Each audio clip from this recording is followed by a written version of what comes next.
A ver, no podemos involucrar a todos si no tienen la enseñanza. Yo te digo, nosotros que tenemos la enseñanza, entonces te voy a hablar de lo que nosotros conocemos y de lo que Dios nos reveló. Ahora, le voy a pedir en el nombre de Jesús que no acusemos a aquellas personas que lo hacen, o sea, que no recibieron la enseñanza. Después tal que no le gusta la enseñanza y no la acepta porque va a poner su opinión personal para no aceptarla. Es complicado el tema ahí porque estamos dando cierta rebeldía a lo que Dios le está hablando. Pero aquel que no conoce, que no fueron enseñados, no podemos criticarlo, ¿está? Vamos a decir que si usted ve en algún lugar donde está armado el arbolito, no tiene la enseñanza.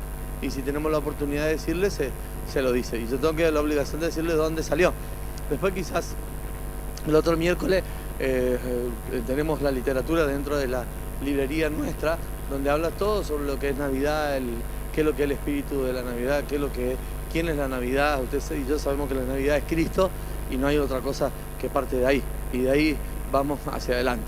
También tenemos en cuenta, de acuerdo a los registros bíblicos, que Jesús no nació en diciembre, sino que nació en otra época del año, porque si no los pastores no estarían al aire libre porque estarían congelados y las ovejas se morirían todas, al margen de eso. Entonces hay un montón de cuestiones que hoy en este tiempo se practican y no es lo real, pero lo aceptamos, entre comillas, de que fue así y seguimos viaje, por así decirlo, ¿está?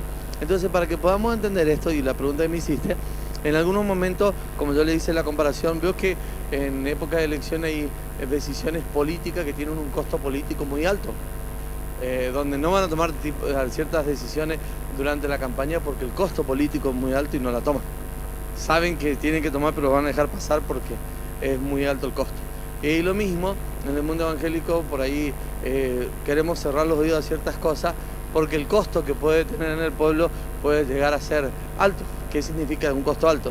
De que alguna persona, por las costumbres, por las raíces, por años que viene cultivando, teniendo ciertas prácticas, vos le enseñas algo y no te voy a aceptar porque no es así, porque a mí me enseñó mi papá, mi mamá, mi tío, mi abuelo, pero lo que me han enseñado mi papá, mi tío, mi abuelo, humanamente hablamos, estamos ya hablando de esto, porque mi papá fue el pastor nuestro, así que estoy hablando de la persona humana, ahí para que usted pueda, hago bien la salvedad para que no haya ninguna confusión en lo que voy a decir.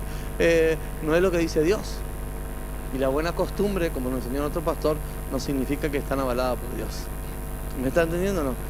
Las sanas costumbres que humanamente se pueden conocer no están. El mismo Jesús le dijo a los que estaban en aquella época, ustedes se rigen más por doctrinas humanas que la de Dios, que la que Dios estableció. Hacen más caso a los humanos que a lo que Dios dice. Y ahí entra todo de lo que yo estoy hablando. Y dentro del arbolito, nosotros tuvimos una enseñanza, y si usted va y busca en cualquier literatura, primero tiene una característica de pagano, o sea que no es algo que nació en el corazón de Dios ni una adoración a Dios. Entonces todo lo que no va relacionado con Dios, nosotros lo tenemos que correr de nuestra vida. Desde ahí ya estamos hablando de que no es bueno practicar ese tipo de cosas. Segundo, dice la Biblia, si usted quiere buscarlo y todo, de que existía un rey que se llamaba Nimrod y que tenía su mamá, y era tal la relación que tenían entre ellos que tenían intimidades entre los dos. Había una relación sexual entre los dos. Terminó el tiempo, dice, pasado el tiempo, muere Nimrod y queda la mamá.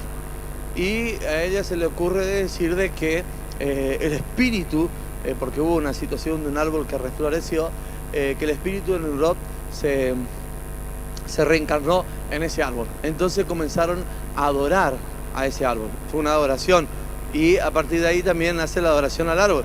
Y en ese reinado también se adoraban a los ídolos, y donde se hacían sacrificios, y cuando le sacaban los testículos a los toros, lo colgaban en el árbol como una ofrenda a ese dios. Y de ahí vienen los adornos de las pelotitas del árbol de Navidad.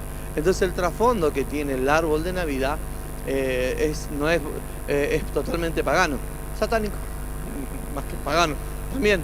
Entonces por eso nosotros dejamos de armar el arbolito de Navidad, porque antes lo armábamos acá hasta que Dios reveló eso a nuestro siervo nos enseñó, y ahí nosotros tenemos la enseñanza. Por eso no practicamos, no tenemos el arbolito de Navidad. como se le llama. No es que uno no crea en la Navidad Cristo vive en nosotros. Vamos, ya entendemos, sabemos, nada más que no está eso. Y también hoy acostaba a nuestra hermana Viviana que el negocio que se ronda detrás de eso es muchísimo. Acá nosotros tenemos plástico, un arbolito de plástico que más, pero en otros países producen y venden los árboles que no pueden ser artificiales, sino tienen que ser naturales. Es un negociado bastante importante y el que vende los árboles espera con ansia que llegue la Navidad. Y no porque nació Cristo, sino porque ya contó cuántos árboles iba a vender y lo que se iba a hacer, al margen de eso. Entonces, hay costumbres que vienen, que no son las establecidas por Dios. Por eso nosotros no armamos el arbolito de Navidad, porque algo pagano, que viene de una adoración, el origen es de una adoración a este personaje que yo le hablé, de que se reencarnó en el árbol y bueno, todos los adornos de las pelotitas del árbol de Navidad va relacionado a los testículos que se ofrecían como sacrificio en honor a Nimrod. Todo eso, de ahí nace eso. Y después hay otras culturas, porque hay en el mundo evangélico, los países que son evangélicos o que están basados en la palabra de Dios y un montón de cosas más, está instalada esta cultura. ¿Y cómo vino esto? Por costumbres, por relaciones, por casamientos, que uno se casó con uno, el otro con otro, y bueno, ahí fueron surgiendo algunas cositas más. Así que ese es, bíblicamente hablando, es por eso. Ahora después hay otras, si usted quiere ver en internet, mirar, lo que dice internet no es la verdad, total, vayamos a la palabra. Entonces se buscó una palabra para tener fundamento de lo que estamos hablando. Si usted me pregunta a mí, ¿y qué hacemos con el arbolito? Y desármelo nomás, no lo regales, porque le está diciendo a otro, adorá vos porque yo soy santo.